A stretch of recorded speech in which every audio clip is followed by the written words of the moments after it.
Settle in. I've got two haunting Reddit confessions for you won't forget. Drop a like and subscribe if you want more. Let's get into it. The Airbnb host left a handwritten note begging me to never look at the hallway photos. I looked at every single one. Posted 3 days ago by throwaway_Caleb91. I know how this sounds.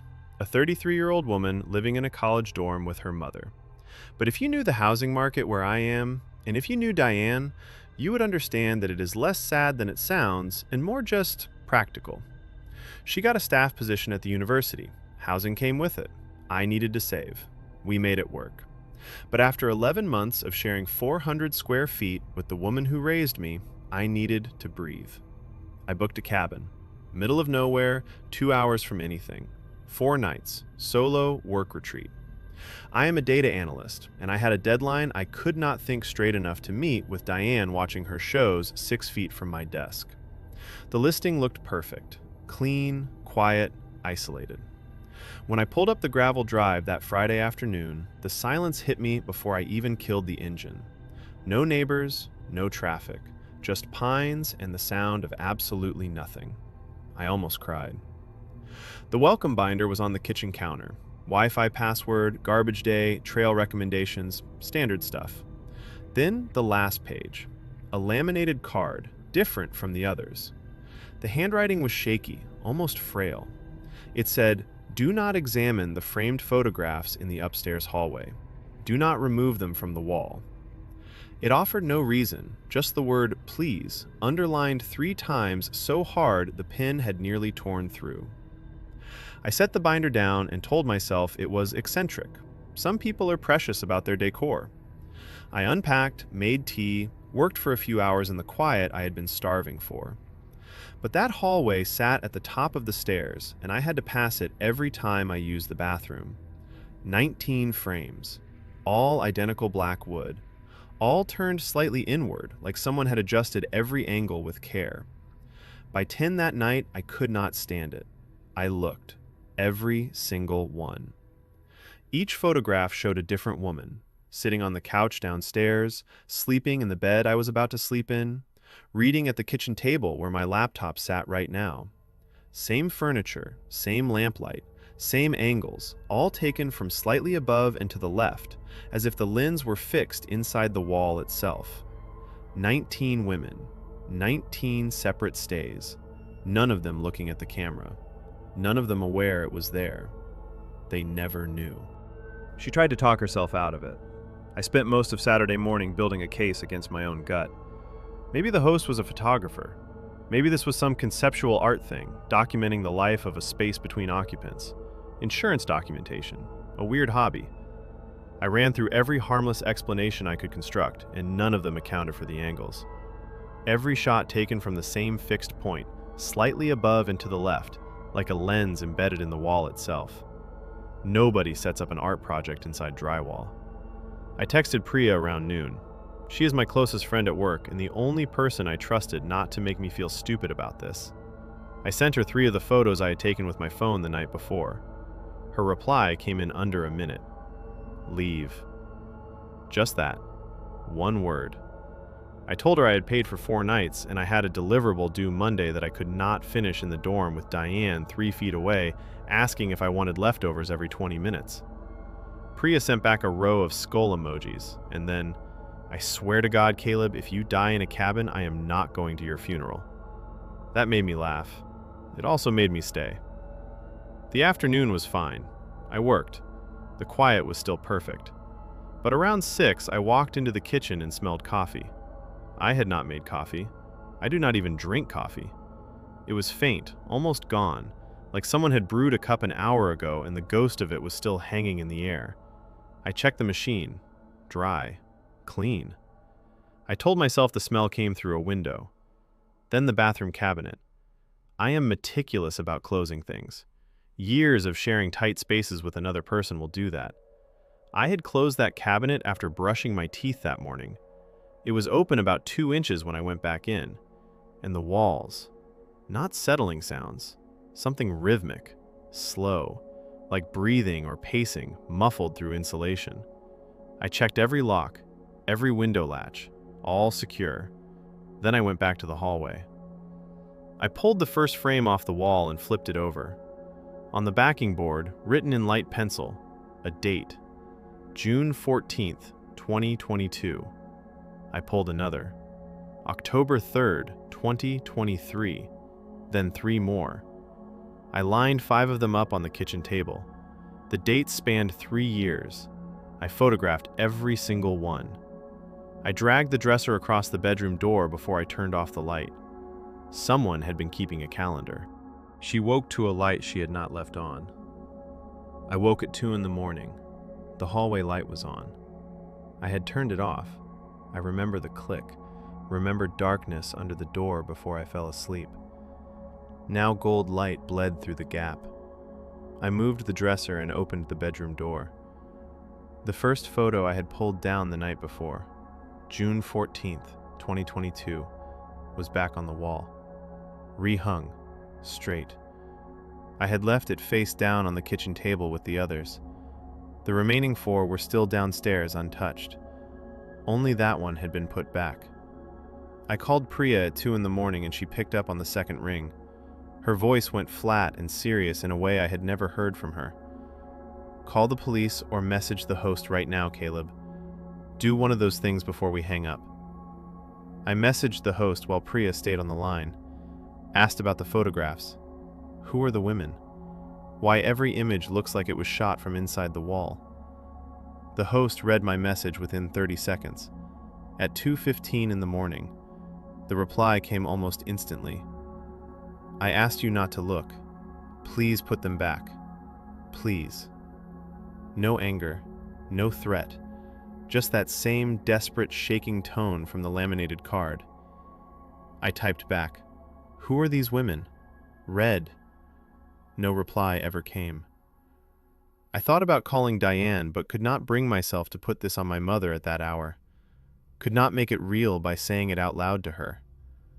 I left every light in the cabin on, sat in bed with my laptop open and listened to the walls until the sun came up. The comments had questions of their own. User deleted account. The host does not sound like someone who is in control here. That pleading tone reads like someone who is terrified of what happens if a guest finds out. She is not the threat. She is afraid of whoever is. Forensic curiosity. If every single photo was taken from the same fixed point inside the wall, then there are pinhole lenses embedded in that hallway. Check every surface you can reach. Run your hand along the drywall slowly. You will feel them. Data hound. Those dates on the backing boards, cross-reference them against the Airbnb listing history, and you could match every photo to a specific booking. 3 years of guests. 3 years of women who never knew. Then Caleb posted the update. I found someone living behind the walls. I almost left Sunday morning, had my bag half packed, but one of the comments about pinholes kept circling in my head, and I could not make myself walk out without knowing. I went back to the hallway and ran my fingers along the wall slowly, inch by inch. Near the baseboard between the 3rd and 4th frame, I felt it. A tiny raised bump, barely bigger than a grain of sand, smooth like glass. Then another between the 7th and 8th. I stopped counting after 6. At the end of the hall there is a linen closet. I had opened it the first day looking for extra blankets. Shallow shelves, towels, nothing unusual. But standing in the hallway now, staring at the wall, something felt wrong with the geometry. The closet should have been deeper. The room behind it was at least 4 feet wider than the closet was deep. I pulled everything off the shelves, pulled the shelving unit forward. Behind it was a panel, not drywall, thin plywood, held in place by 2 magnets. I pulled it free and the air that came through was warm and stale and smelled like coffee. Behind the panel was a narrow corridor running the full length of the hallway, maybe 2 feet wide, enough for a person to stand and move. On the floor, a thermos on a small folding table, a phone charger plugged into a power strip, and a digital camera. I picked up the camera. Hundreds of photos organized into folders labeled by date. Booking dates. 3 years of them. The most recent folder was labeled with my check-in date. It already had 4 photos of me, sleeping, showering, eating at the kitchen table, reading on the couch. all from that same angle, slightly above, slightly left. I touched the thermos. It was warm. I took the camera and the charger and I got out of that corridor and I have not stopped shaking. Night Owl Mara. The fact that the photos were sorted by booking date means this has been happening for years. That host knew exactly what was going on and kept accepting reservations anyway. Just a lurker. I am literally canceling my Airbnb trip next week. I physically cannot handle this right now. Reddit Sleuth X. Has anyone checked if that listing is actually gone or just unlisted? Sometimes hosts change the title and swap the cover photo and relist under a different name. Forensic Nerd. I actually tried searching the area using some of the details from the post. There is a new listing about 20 minutes from where this would be with suspiciously similar interior photos. Different host name though. Could be nothing, but the layout looks practically identical. Quiet panic. I stayed at a cabin rental like this once, and now I'm going to go tap on every single wall in my apartment. Thanks for ruining walls for me forever. She left before the sun came up. I packed in the dark. Did not fold anything, did not check drawers. Shoved it all into my bag with the camera and the charger and walked out the front door at 4 in the morning. I did not message the host, did not check out through the app. I drove for 2 hours before I pulled into a gas station and sat in the parking lot with the engine running and my hands still shaking on the wheel. I thought about calling the police, but it was a rural county, one sheriff's office covering God knows how many square miles, and I did not trust that they would move on it before someone wiped that corridor clean. So I called a journalist I know through Priya, a woman who covers housing safety and tenant rights stories. I sent her everything.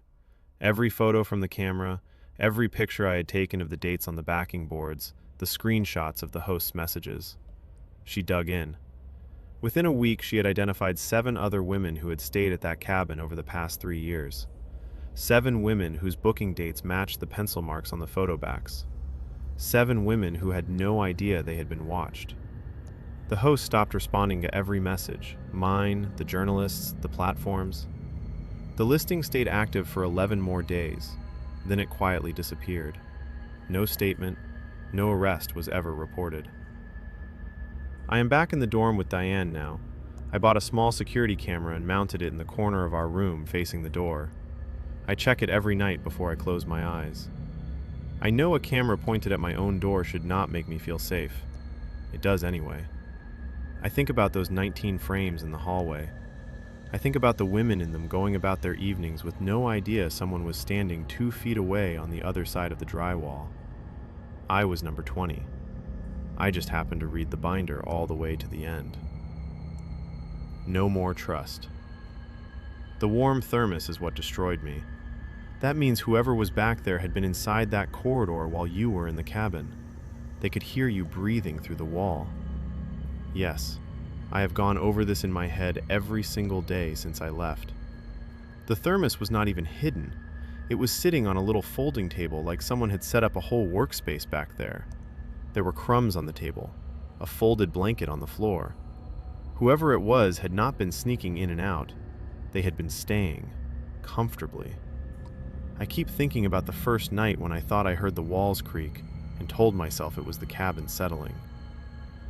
Forensic Nerd. Sending everything to a journalist instead of going to the cops was honestly the smartest call you could have made. Police would have sat on this for months. If that one was not enough to keep you up tonight, this next story might finish the job. I, 32 male, have been dreaming about a house I have never visited since I was a kid. Yesterday, a deed to it arrived in my mailbox with my name on it. Posted 3 days ago on r/nosleep by Throwaway Ratch 932. I do not know how to start this without sounding insane, so I will just say it.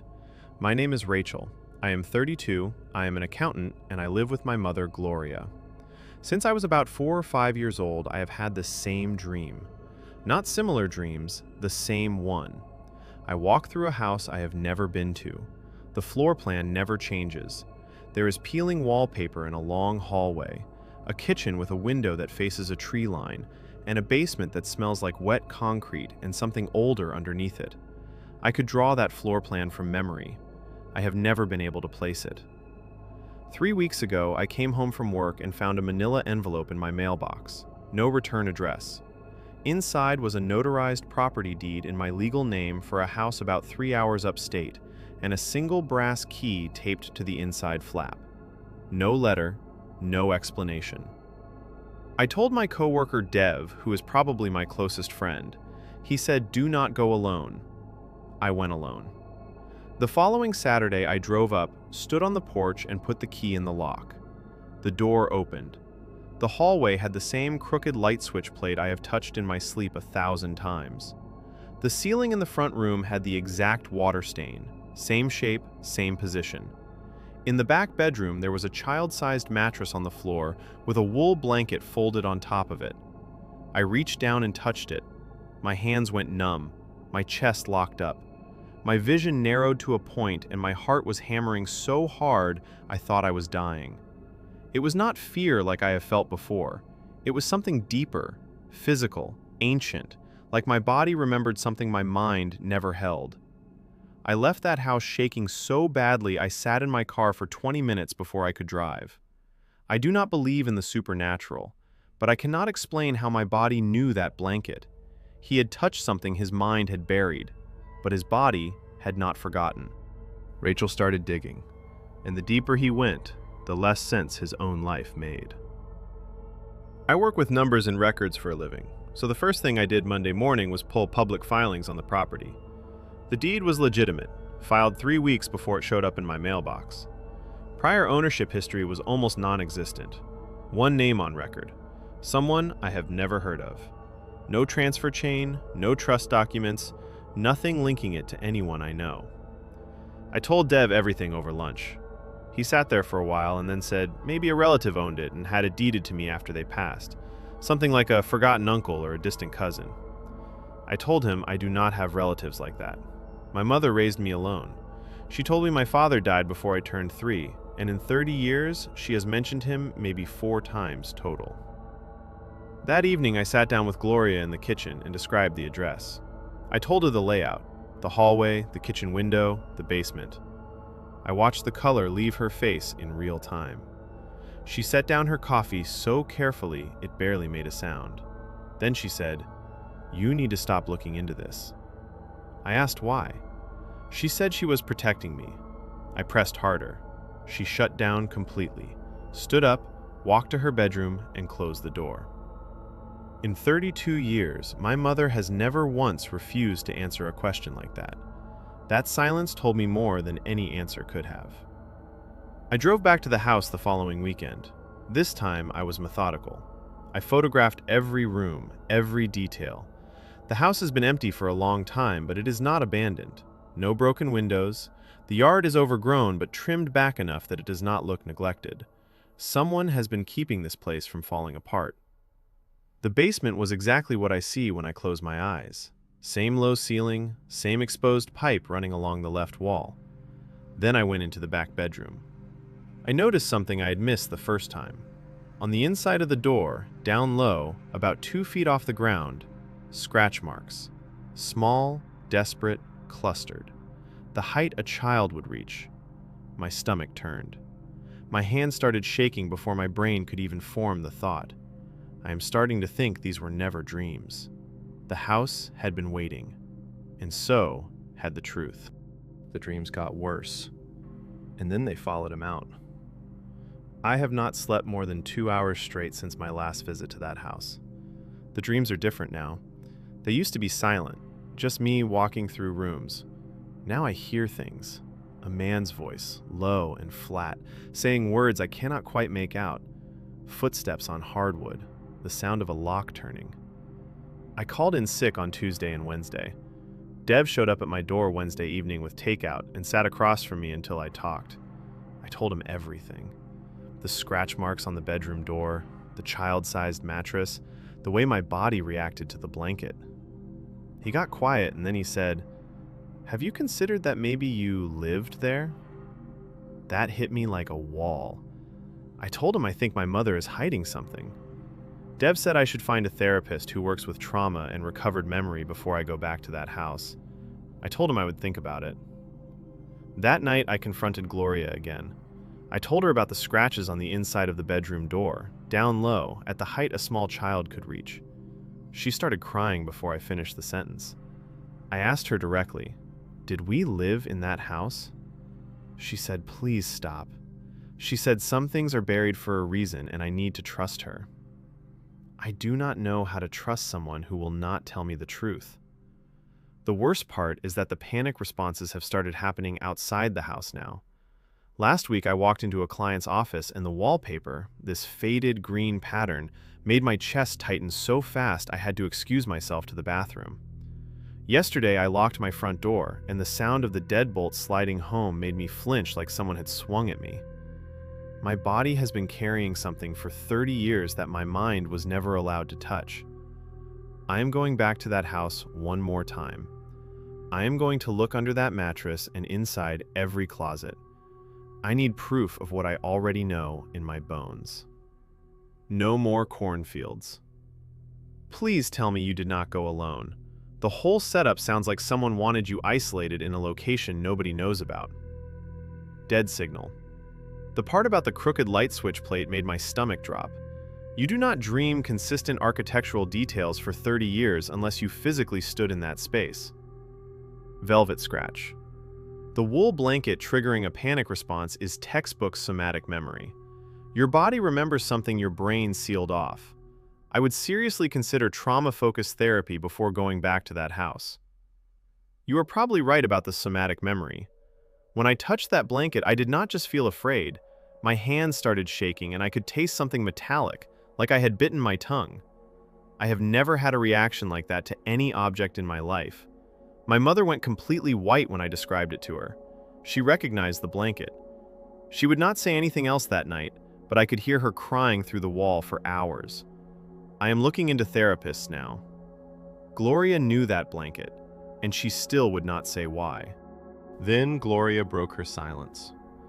My mother finally told me why I dream about that house.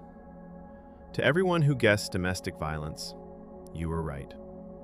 After I confronted her about the scratch marks, Gloria sat me down at the kitchen table and told me everything. We lived in that house. Not until my father died, because my father did not die. We lived there until I was almost 3 years old, locked inside with a man who would not let us leave. For over 2 years, Gloria and I existed in that house under his control. She escaped in the middle of the night while he was asleep, drove to a shelter with me in the back seat, changed our last name, and started over from nothing. She told me he was dead because she believed that was the only way to keep me safe. The deed was not sent by a lawyer. It was not part of a will or a probate filing. He mailed it. He is alive. He found us. Every dream I have ever had about that house was a memory. The wool blanket, the crooked light switch plate, the basement smell, the peeling wallpaper, all of it real. My brain sealed it off, but my body held on to every detail for 30 years. I drove back to the house to photograph everything for a potential legal case.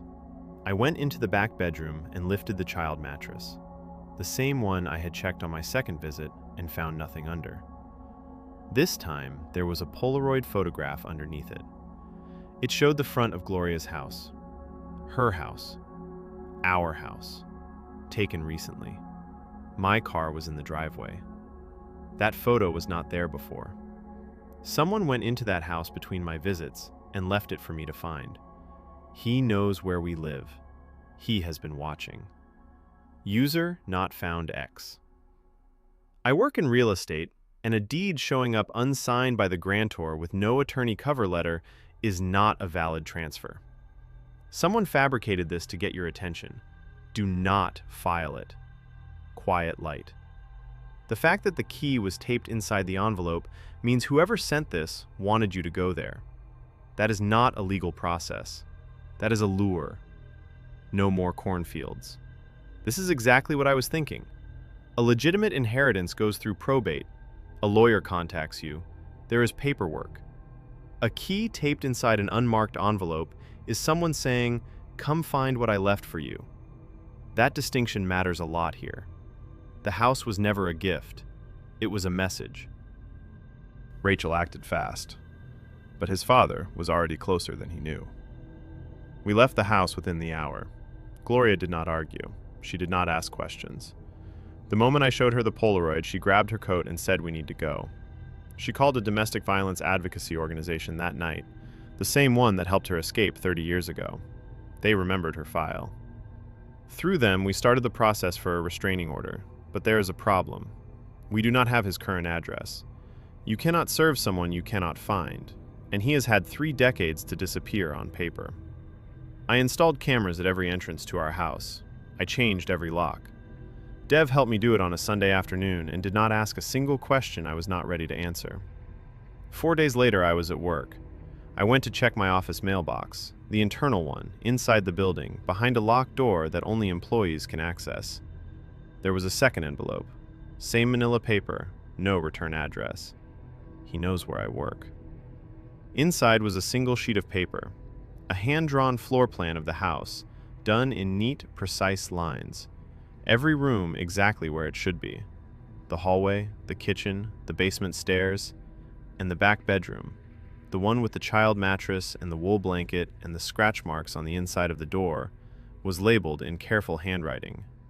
It said, Rachel's room. My dreams were never a mystery. They were never a gift or a warning from somewhere beyond explanation. They were the only way a toddler's brain could hold what was happening to him. Memories my conscious mind refused to carry, playing on a loop every night for 30 years.